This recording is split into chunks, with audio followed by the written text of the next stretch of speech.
Y a esta hora seguimos hablando del tema que mantiene la atención de Colombia y es la emergencia que se vive en minas de Sutatausa, en Cundinamarca. Recordemos que ya son 11 los mineros fallecidos, algunos lograron escapar, pero todo esto que está pasando nos lleva a hacernos una pregunta. ¿Cómo funciona una mina? ¿Cómo es el sistema de ventilación? Pero sobre todo también, ¿cómo están conectadas las minas internamente? Que es un punto en el cual también queremos detenernos luego de conocer que estas minas, el Hoyo, Lucero y La Esperanza, pues están conectadas en su interior. Pues para despejar estas dudas nos conectamos con José Vicente Amortegui. Él es ingeniero y profesor de cátedra de la Escuela Colombiana de Ingeniería. Profesor, bienvenido a Caracol Ahora, ¿cómo ha estado? Buenas tardes, muy bien, ¿cómo están ustedes? Muy bien, profesor, muchísimas gracias por acompañarnos, pendientes también de lo que suceda allí en esta mina en Sutatausa. Pero, profesor, quiero preguntarle cómo funciona en el interior una mina. Estas estaban interconectadas, pero en su interior, ¿cómo funciona? ¿Hasta qué profundidad puede llegar una mina? Por ejemplo, la que vemos en Sutatausa llega hasta los 900 metros. ¿Se puede llegar más profundo? Sí, claro, hay minas del orden de 4 kilómetros de profundidad. Y aquí en Colombia, por ejemplo, en las Herías Paz del Río, uno está por debajo del terreno más de 1 kilómetro, en las minas de hierro, en las minas de carbón de la Chapa en una época también se bajaba a profundidades de 800, 1000 metros. Y creo que en las de Samacá también había profundidades importantes en estas minas. Sí, es normal la profundidad.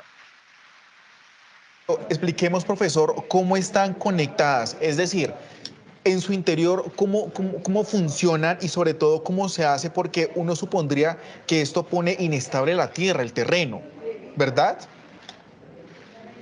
Bueno, es decir, en el caso de las minas subterráneas, pues se hace un túnel, una galería por algún sector que llega a donde está el mineral que se quiere explotar. En el caso este, pues sería carbón, que puede estar en mantos de algún espesor de 80 centímetros, 1 metro, de pronto más, y se llega a esos mantos y se avanza a veces en forma casi horizontal, sacando el material del manto hasta algún espacio. Se utiliza algún tipo de sostenimiento, generalmente con unas puertas de madera. Se van utilizando y se pueden conectar entre los diferentes mantos. Hay unas galerías que se hacen entre uno y otro, las llaman traviesas a veces, a veces tienen otros nombres, en las cuales se pasa de un manto a otro, e incluso pues estas minas cercanas podría haber intercomunicación, a veces por los túneles de ventilación, a veces por los desagües, porque pues puede haber agua y se hacen galerías también para extraer el agua, a veces el agua se saca por bombeo. Entonces es posible que haya comunicación, y además en cada mina puede haber varios frentes. En la parte de donde los túneles de extracción puede haber ferrocarriles, puede haber vagonetas, puede haber bandas transportadoras para sacar el mineral a la superficie. Lo menos en el funcionamiento, pues los mineros van picando el mineral que se va a sacar, lo introducen en algunos recipientes, vagonetas o carretillas, algo parecido a una carretilla, y ese se lleva, a veces se lanza por un túnel inclinado hasta la galería que lo recibe, y allí puede haber una banda transportadora o una serie de tolvas, como por un ferrocarril, Profesor, o también puede haber algún sistema de captación.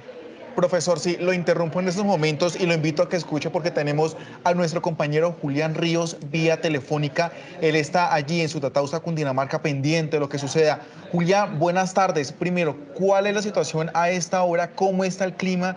¿Y qué han dicho las autoridades? Buenas tardes. Hola, muy buenas tardes. Mire, la situación está complicada por el tema de la inclemencia en el clima. Está lloviendo bastante, pero bastante fuerte, lo que ha dificultado las labores de rescate en este momento en las alrededores de las minas afectadas por la explosión en cadena. Se dificulta por el tema climático, también las señales de comunicación son bastante difíciles aquí. Para tener comunicación entre los rescatistas ha sido muy difícil para poder comunicarse de un sector al otro sector. En este momento pues se reporta el puesto de mando unificado se acaba de activar nuevamente, y en una media hora darán un balance de los trabajos de búsqueda y rescate hasta este momento, que oficialmente son 11 mineros fallecidos, 10 atrapados, aunque en las horas de la tarde hemos visto que han rescatado algunos cuerpos sin vida. Eso tendrá que aclararlo el puesto de mando unificado para decir si se trata de los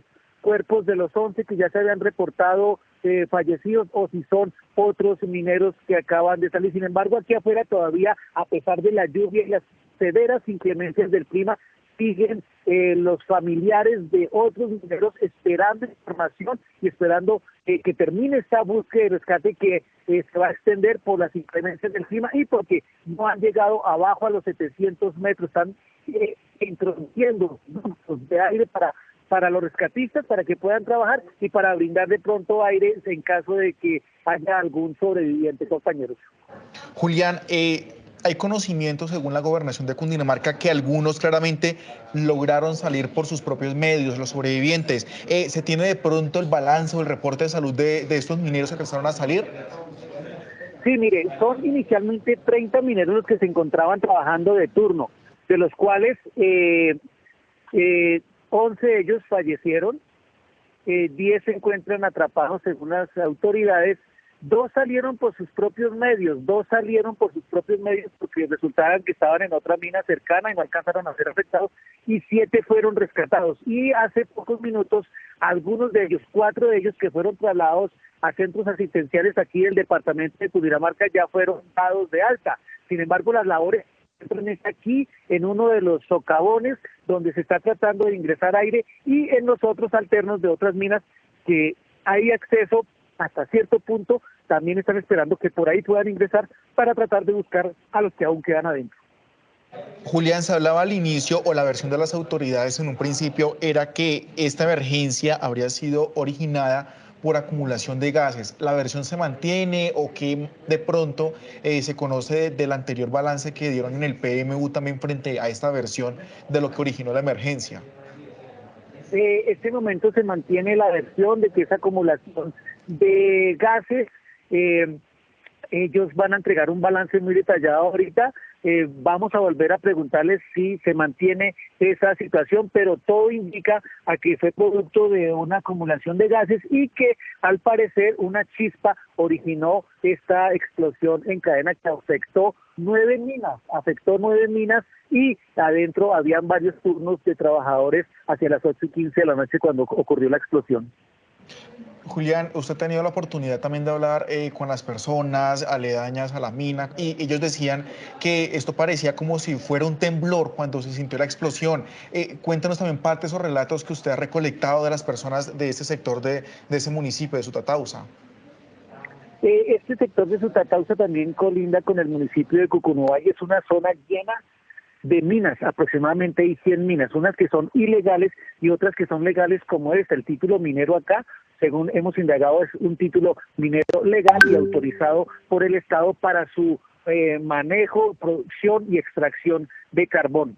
Muchos de los habitantes de estos alrededores trabajan en las minas, son familias enteras. En la noche trabaja el esposo y en la mañana trabaja la esposa. Los hijos trabajan también, o sea, esto está afectando a varias familias que viven incluso en estos alrededores y que unos sintieron la explosión, otros estaban muy cerca y también llegaron a ayudar a sus familiares, amigos. Es una gran familia que entre todos se conocen y es una gran familia.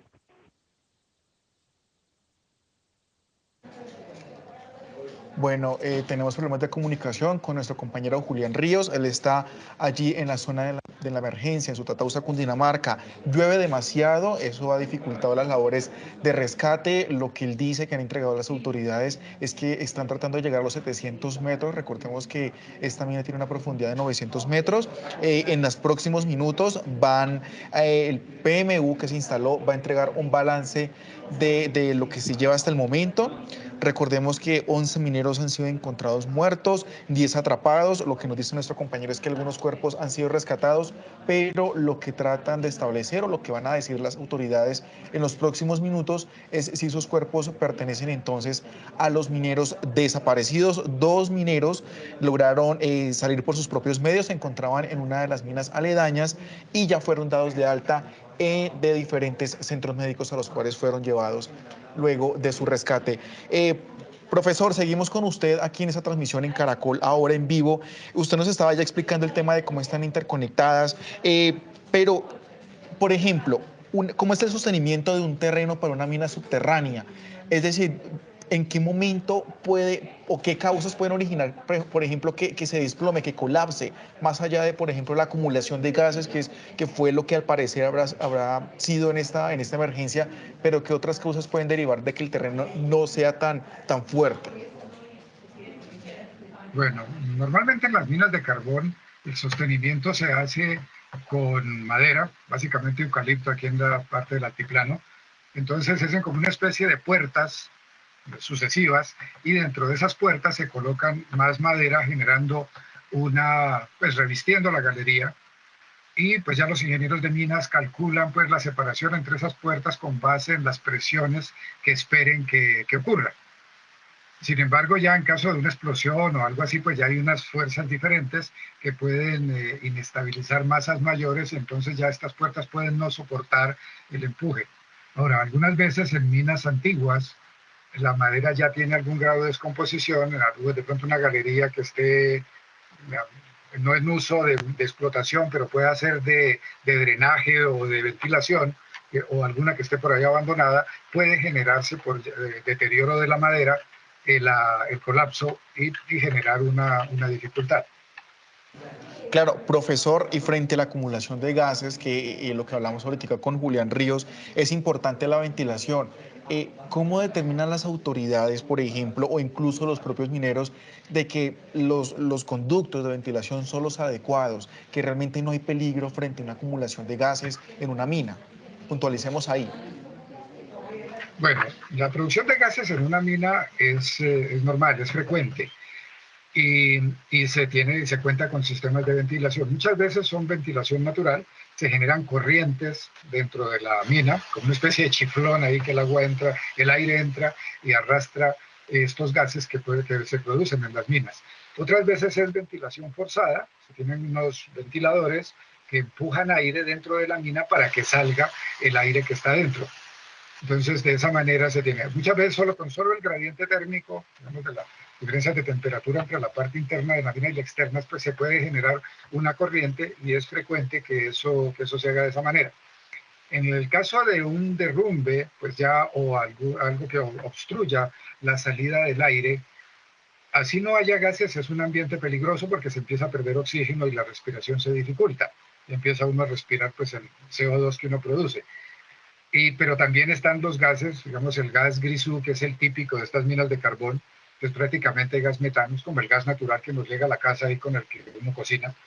Entonces ese tipo de gas puede almacenarse y generar alguna presión y eventualmente generar una explosión. Muchas veces sale libremente, a veces se puede arder ya cuando hay oxígeno suficiente, puede ocurrir, digamos, la ignición, pero a presión puede explotar. Usted menciona algo muy importante y es el tema en que entre más profundo comienza a escasear el oxígeno. Me surge la interrogante, profesor, por ejemplo, un minero, ¿cuánto tiempo, en este caso, colocando el ejemplo de lo que pasó en Sutatausa, ya van a completar 24 horas y ya atrapados los mineros?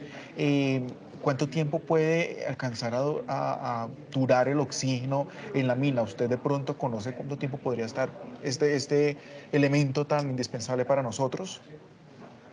Bueno, depende del tamaño de la mina. Si la mina es suficientemente grande, tiene espacio, es decir, habría bastante aire con el cual se podría sobrevivir un buen tiempo. Si está uno en un espacio muy reducido, el tiempo también se limita.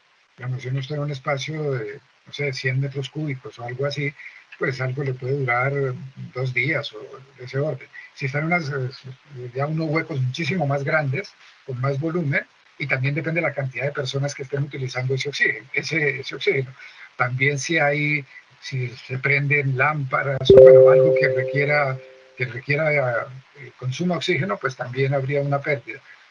Entonces, esa parte del oxígeno pues depende mucho del volumen de las minas. Entonces, si las minas son muchas galerías interconectadas, pues podrían tener una oferta de oxígeno que les puede durar varios días. Si están limitados, sería ya muy corto. Profesor, por ejemplo, una mina tiene fecha de caducidad. ¿Uno cómo determina eso? ¿Cuál es el tiempo límite que una mina puede estar disponible para su explotación? En este caso, por ejemplo, las de carbón. Bueno, cuando la caducidad de una mina, pues básicamente es hasta que se agote en forma económica el mineral que se quiere explotar. Pues hay minas, por ejemplo en Chile hay una de Chuquicamata que es muy famosa, que está funcionando desde 500 años antes de Cristo, que están sacando. Hay minas de hace 42.000 años, de ya el paleolítico, que se utilizaban para expresar las primeras cosas de hierro, y están. Entonces, ya definir una caducidad a priori, pues no es tan fácil. Entonces, cuando se hacen, por ejemplo, los planes mineros, se define qué cantidad de mineral se puede explotar en un tiempo dado, y pues cuando llega, es decir, puede que aún haya mineral, pero ya la extracción se vuelve antieconómica, entonces ahí ya se declara el cierre de la mina y se entra en la etapa de abandono. Pero mientras se tenga cómo explotarlo en términos, es decir, que la tecnología lo permita, pues se puede seguir explotando. Sí, profesor, yo usted nos decía, digamos, el tema del abandono y demás, pero, por ejemplo, coloquemos un caso, en el Meta, yo soy del Meta, en el Meta, por ejemplo, hay minas que fueron utilizadas, han sido abandonadas y quieren otra vez volver a ponerlas en funcionamiento. Claramente deben hacer estudios, si es viable, revisar el tema de la madera, por ejemplo, usted nos decía que utilizan el eucalipto y demás, pero en su concepto, si es viable poner a funcionar una mina luego de que ya estuvo cerrada, estuvo abandonada? Es viable, pero es complicado. Es decir, se requieren unos estudios serios, formales, y de resistencia, aparte de evaluar la geomecánica del terreno allá, para definir y volver a colocar soporte si es necesario. Habría que evaluar una serie de elementos. Si hay, a veces puede haber concentraciones de gases, habría que ir detectando. Pues hay unos detectores que suenan cuando llevan. Antiguamente se usaban los canarios para eso. Pues si el canario dejaba de cantar, la mina, había mucho gas y ya no se podía trabajar. Ahorita pues se tienen detectores de gas, y entonces ellos suenan no tan bonito como el canario, pero avisan la presencia de gases y dan tiempo de desocupar. Entonces, en el caso de recuperar una mina abandonada, pues habría que hacer una evaluación seria para hacerlo. Ustedes, por ejemplo, recuerdan las minas de Zipaquirá, la catedral. Pues la primera catedral llegó un momento en que ya por las explotaciones hubo que cambiarla y se hizo una nueva, que es un típico caso de una mina bajo tierra, claro, no sacando carbón, sino sacando sal, pero el sistema, pues, claro, el sal es mucho más grande, las galerías, pero es parecido. Sí, señor, claro, profesor, ahí tenemos, ahí perfecto, ya entendido ello. Estamos en vivo a través de nuestras plataformas y nos llegan muchas preguntas. Una de ellas nos interroga acá, dice Armando, ¿por qué ocurren los desprendimientos de material térreo? ¿Eso está relacionado con lo que usted nos ha explicado ahorita, profesor? Bueno, a veces se encuentran dentro del terreno, al ir avanzando, zonas de fractura, donde la roca está mucho más fracturada. Al estar fracturada, entonces se generan más empujes sobre los elementos de sostenimiento. Entonces estos pueden llegar a fallar, a hacer superar su resistencia, y entonces se puede producir un desprendimiento. Pues es una de las principales causas. A veces se encuentran bolsas de agua en el carbón, por ejemplo, es frecuente encontrar bolsas de agua dentro del mineral, las cuales cuando se llega a ese sector sale el chorro con todo, con material, y el agua se arma como una especie de avalancha interna que ha arrastrado personas. Hubo un caso pues mediático por allá cuando estaban haciendo los túneles de Chivor, que hubo una avalancha de lodo desde un túnel y murieron 120 personas. Entonces, es decir, esa es una posibilidad fuerte que se tiene, digamos en el caso de bolsas de agua o material muy fracturado que supera los empujes sobre el revestimiento que se coloca. Profesor, otra pregunta con base en esta emergencia que ocurre en Sutatausa es ¿qué hacer con esta mina luego de que ya se proceda o se haga ese rescate de sobrevivientes, de los cuerpos de algunos mineros que permanecen allá atrapados? Esta mina entonces, con base en lo que hemos dialogado, claramente entra en ese periodo de revisión, ¿no? De ver cómo está en su interior, de revisar el tema de los gases que están allá acumulados y también ver el tema de cómo se puede sostener esos túneles que llegan hasta pues, lo más profundo. ¿Es correcto? Sí, es correcto, sí, hay necesidad de hacer una evaluación seria y si hay acumulación de gases, de pronto sea necesario habilitar otros sistemas de ventilación, puede ser más galerías o generar ventilación forzada, incluso para entrar a hacer la inspección. Y hay que diseñar pues unos sistemas de sostenimiento, pues hay algunos, no siempre es con madera, hay algunos que se utilizan unos medios hidráulicos y con cosas metálicas para ayudar a sostener, y incluso puede uno graduar la cantidad de respuesta que necesita para sostener el terreno. Entonces sí, habría que hacer una evaluación ya después de que pase la emergencia para poder habilitar esos tramos donde ocurrió la contingencia. Profesor, finalmente, ¿qué hacer luego de la explotación de una mina? Usted nos daba luces ahorita, por ejemplo, cuando ya está abandonada, pero puntualmente, ¿qué hacer luego de esa explotación? Ya cerrar ahí, que realmente ya nadie puede ingresar y claramente, pues si no es viable que se vuelva a abrir, pues no hacerlo. Bueno, con ya la parte, la vida después de la explotación de una mina, pues hay ejemplos en que se pueden utilizar para otros fines. Digamos, hay parques subterráneos, entonces obviamente hay que habilitarlos para eso, pues está Zipaquirá con la catedral.